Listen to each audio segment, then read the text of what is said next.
election night or the day after. They have to be on, and they have to be recorded on the chain of custody. And what she does is she will say,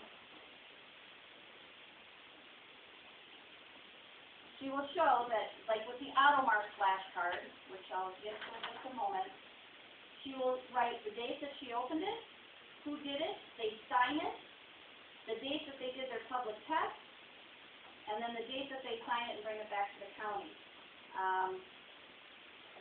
Same thing with the transport of the bag, the Eagle Crown pack, and then the ballot bag. So she has a complete chain of custody log. And I told all my clerks when we started to run this election like there will be a recount. I'm so glad they did. Everybody has 2 copies of everything. I'm going to go ahead and empty the bin just so that everybody can kind of see what's in it. The bin is empty. No magic trick. Yeah. Yeah. Regardless of the multiple chain of custody entries, they're all sealed in that one bag. Everything is sealed in the blue bag to start. Yes. And the other 2 sealed. Yes. Yes. Now, ballots obviously cannot come back to the county in the blue bag. So they come back to the county in a white bag with a separate log. That number is written on the bag, and we're going to talk about these seals in just a couple seconds here. I want to go back to the equipment. We're doing a hand count for the entire county. The reason we are doing the hand count is because the circuit court in Dane County is providing what's considered relief for us because the equipment that we use, the Eagle machines, are no longer being manufactured. That means that these little prom packs that have the election night data on them can no longer be manufactured, and enough to cover the entire state could not be obtained. So they said we can't have enough for the entire state. Everybody that has these machines will hand count. I'm not sure that that's going to take us longer because those of you that were here for September, we kind of counted before we put them in the machine anyway. So we might actually benefit from this. I know we've got really, really big counters. So, and we're going to count twice through the process on this anyway. So this is the prom pack. This is the original data pack. It's still sealed, and it will be sealed, and it will be maintained for the proper retention period. At this point, because a recount has been called until all appeal processes have been completed, it has to be maintained. So if we get into February for the presidential primary and I don't have prom packs, I'll tell your people that'll be a problem. This is the flashcard. This is the handicapped accessible machine. I don't know, has anybody even seen their handicapped accessible machine at their polling places? I hope that you spread the word and you encourage people to use it. If you're blind, if you have a hard time reading, if you're deaf, it's got braille. It's a beautiful little machine.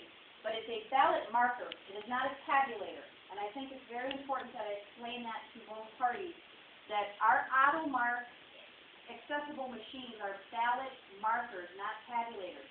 So this card only has the election on it. This card goes into the machine. It's basically the same type of card that comes out of a camera. Goes into the machine, and then the election that I programmed pops up, and it becomes a touch screen kiosk, or you can put a headphone on, or you can do by braille. And you push the person you want. It marks the ballot digitally. It spits it out. So I've heard of elderly people who never learned to read because they went into farming and that wasn't important. I've heard of people who were legally blind. Several different types of people use this machine. It's a very frustrating machine for clerks to use because we consider it a little junky just from getting it to work. You gotta bang on it a little bit to wake it up. But her flashcard is present. We have the original machine tape at the end of the night. They are required to run a machine tape of the entire election. And what the tapes are required to show on election day is that it was plugged in, the current date and time came up, that there were zeros at the ballots counted and not counted, and then these are called the security ID codes. And on the ballot, on the top of the ballot, and I'll show you when I open the bag, there's little codes at the top that tell you what ballot this strong pack and machine is supposed to be reading. At the bottom here, Gloria is ballot style 1, 2. It's 1 and 2. Did you just have 2 ballot styles? You just had 2 schools? Yeah. You have 3. You have 2. Okay. So she's ballot style 1 and 2, and then they are instructed to run a 0 case. So this is before the polls open, showing that there were 0 ballots in the machine. They walk around the machine, they open the doors of the machine and make sure that the test deck wasn't left in, they make sure that it's void of all ballots, and then all of the poll workers sign this case that says, we're 0, there's no ballots, we're ready to go, and then it actually says right here, okay to read ballots. So election day starts right here.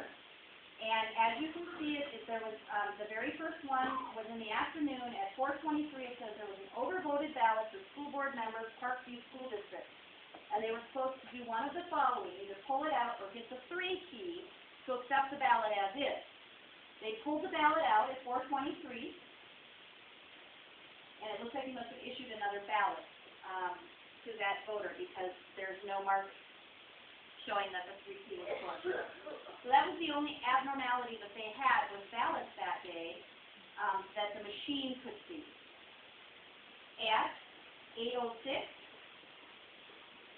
the last person cast their ballot. At 8 o'clock, the polls closed. But if somebody is in the town hall in line, they can vote. And then whenever Gloria gets to the point that she wants to close out the machine and every ballot has been cast, absentees, what have you. So she was done at 8:06, and she pushed the print total button, and then this print is showing that she had 176 ballots. Yeah. If somebody votes after 8 o'clock, would that be an incident that the chief inspector No. would report? No. What they're supposed to do is they're supposed to have an end-of-the-line officer. At 8 o'clock, somebody goes to the end of the line, even if there's just ghosts standing there saying, polls will be closing at 8 o'clock, you're the last voter. That person follows to the machine, so that, yeah, they can vote after 8 o'clock, but you can't receive a ballot after 8 o'clock. And we're, you can ask me a question, 8:01 is not acceptable. So what I've got over here, and I'm going to be asking my tabulators, you're fine, Jeff. I'm going to be posting, as we go, what the machine says so that you can kind of follow. We'll do this for each municipality, and then Mark's also going to record it in the minutes. But she is reporting on her tape that there were 176 ballots cast. We'll check her poll book and her inspector statement, but I do have her original tape. I probably got a second copy here. What I asked when they were instructed to bring their materials back to the Recount, I asked them to clearly mark their copy or keep their copy